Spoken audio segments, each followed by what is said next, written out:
Alright, you are not just a life, you are an echo of empires, the voice of civilizations that refused to die.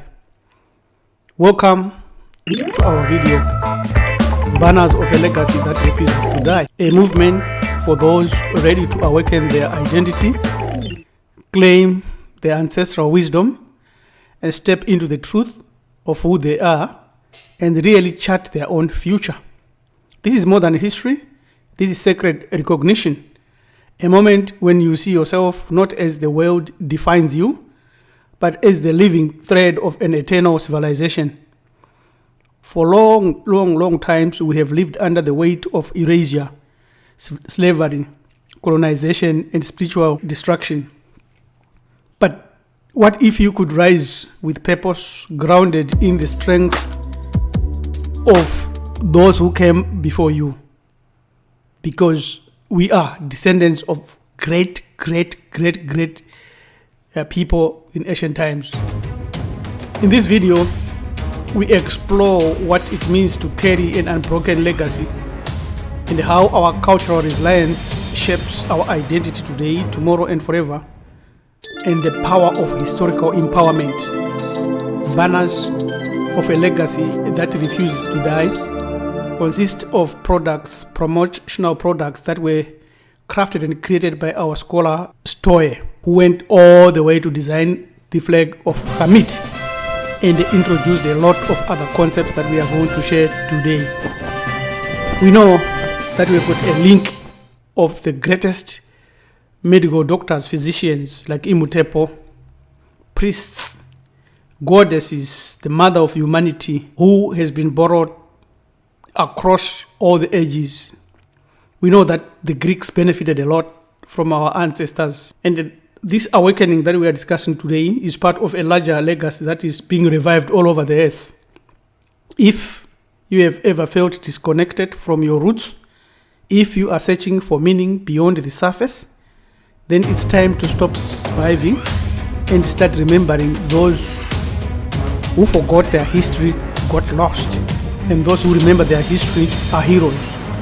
And subscribe now and join a growing community of seekers, builders, and descendants of greatness. You should be ready to awaken your purpose.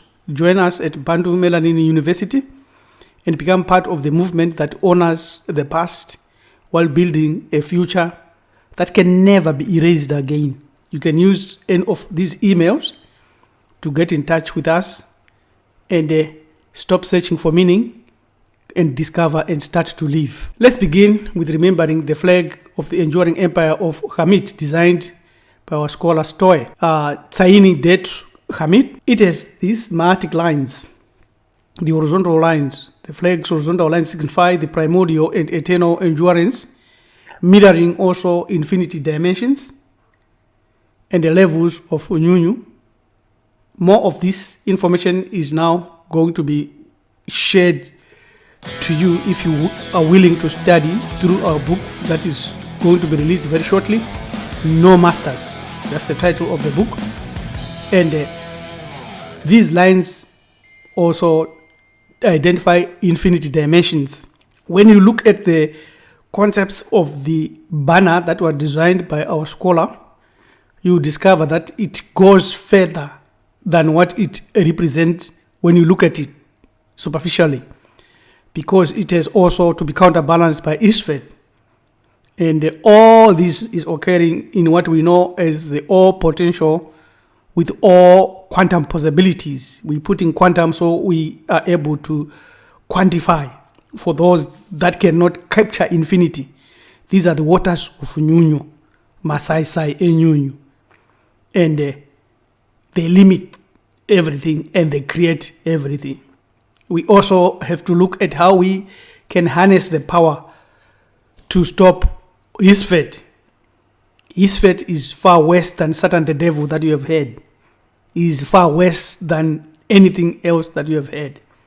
So this banner shows also Ra's journey and the foundational axis of Hamitic divine order. So when we understand that, we are reviving our own legacy. The red line in the middle band Red signifies life. In this case, it symbolizes our bloodline to the primordial gods, our DNA, our vitality, our victorious expansion, ability to expand our consciousness through our DNA, connection to royal blood and military mighty in ancient times. And it also evokes, shatters a force under Mahat's command, because we have to learn to balance Sita or shatter with good and goodness. We have to learn to balance and apportion the Setian forces. Our blood is red for a reason. The green, which is the lower part, it signifies the rebirth, seasonal rebirth, cyclical times, birth and death, the organic life, fertility, healing, youth, and immortality. The immortality of your soul. The color of our sari, who is the judge of the dead, and the cultivated land all over the earth that belongs to the melanin dominant human beings. And when we speak of the waters of Nyunyu, which is the blue, and the blue lotus, it means that it's connected to us on the earth on rebirth. And it connects our soul, our divine spark. We have said a lot about this. So the gold that you see divides top and bottom of the red line, the gold of Ra, the metal of the gods, the flesh of the gods. It symbolizes eternal solar light, this light that you are seeing, and also depicts that we can go beyond that, the solar light, through the infinite dimensions depicted by the blue, and the uncorruptible nature of our authority, our divine understanding and divine essence. Of course, this separates and connects the heavens and the earth with the brilliance of God. The solar seam stitches the heaven and the earth together. Its radiance, appearance, and perceived incorruptibility leads to its association with the sun and the solar deities. Now, we are not saying primordial deities, we are saying solar deities, as well as with the concepts of purity, immortality, and divine power. We know that God is the flesh of the gods, not the primordial ones, but Mondoro, those lower level gods. Therefore, when you connect to this legacy, you must understand that you need to have gold somehow on your person, in your life, somewhere where your energies reside, whether home, office, or anywhere. You should have gold.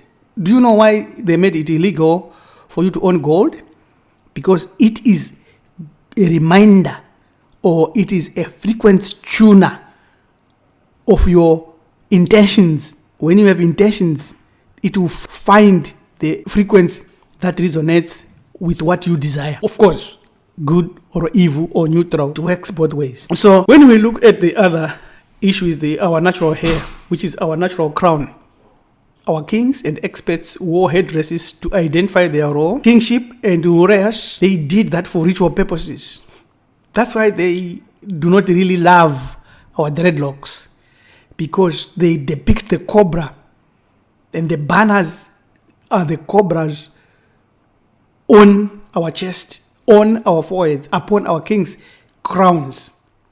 An ancient Egyptian primordial deity, the god Ptah, is the one who started to wear the skull cap. And the priests that followed him wore the skull cap. And they have been borrowed across by the Jews, by the Muslims, by the Christians, especially the papacy. Ptah was the god of craftsmen. He was usually represented as a man wearing a close-fitting blue cap on his head, called a skull cap or yamalk in Hebrew. The deities closely associated with Ptah also recognized this legacy. Today, we know that the owners of the earth have introduced their own skull caps when they graduate their students. What we know of the skull cap is that it is varied in many, many cultures. Like you can see, the skull cap here has the feathers of Maati, which means it's the balancer of healing powers as well as negative forces. That's why the people that engage in many of these healing acts can also be able to witch and also be able to heal. So the graduation cap, which is a mother body square shape, inspired by the flatboard used by stonemasons to hold mortar, and its design evolved across caps today worn in medieval times. And when they learned about Hamid, and the Freemasons took over, the Illuminati took over and started to introduce these Masonic symbols, and the students wear it, and they are kept. That's what they say in various degrees. So what do the banners of a legacy that refuses to die do? They awaken the truth that they try to erase. One such truth is that we are royalty. We come from greatness. We may be down today, but we were never down from ancient times. We have been down maybe for the last 6,000 years. When you look at our forehead, the Uranus is crowned there naturally. When you do not know your own history, anybody can fool you. So this is why we need to know our true history, because they are whitewashing it. They are intentionally destroying the evidence, and they are going all forces out to change what is clear, and they're trying to fit themselves in. So because it is very clear that they hate our heritage. This is Champollion with his leg on the head of one of the greatest of the three great kings, Ramatsatse II. And that's what he is. And they are saying here that this is not our legacy. We have defeated this. That's what he is saying. So when we know this, we know that the French do not like us at all. We know that the scholars do not really like us. There could be scholars here and there that are really delivering scholastic work, but they do not appreciate everything. They know the truth. These scholars, they may be changing here and there, but they know the truth. Count Constantine Divolny in 1787, after seeing the Sphinx in Hamid, stated the following: that just think that this race of black men, today our slave and the object of our scorn, is the very race to which we owe our arts, sciences, and even the use of speech.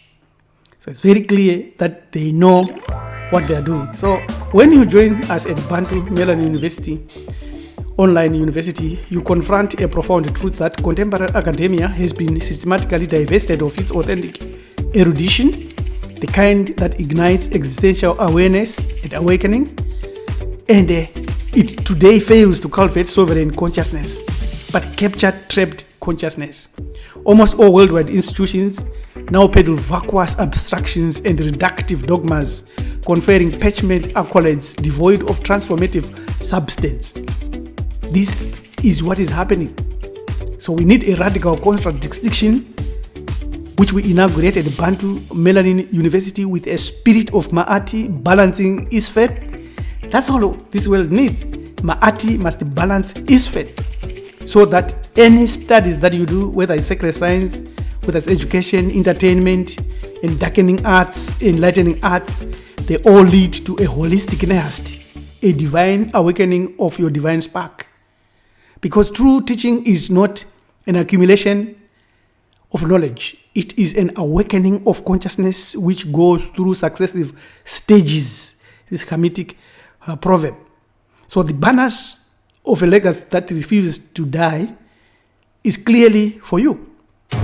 Therefore, you have to awaken the knowledge that was meant never to be forgotten.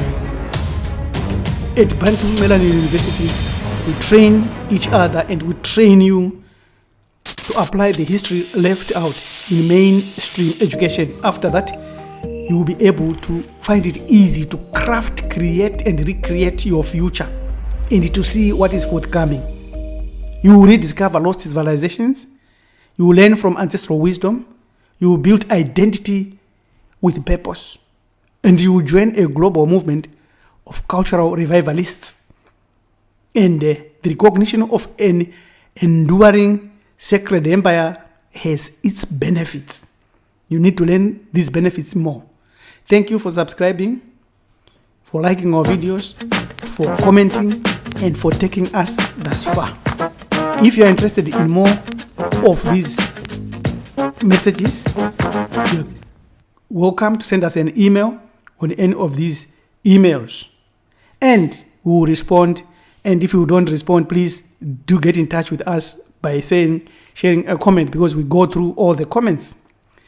Your manager Topi, please Jaraba LM Jaganja says, The legacy that refuses to die is depicted and taught by the banners crafted by our scholar, who restore to us what is meant to be restored and awaken the knowledge that we are the original divine sparks, original human beings to walk on the earth.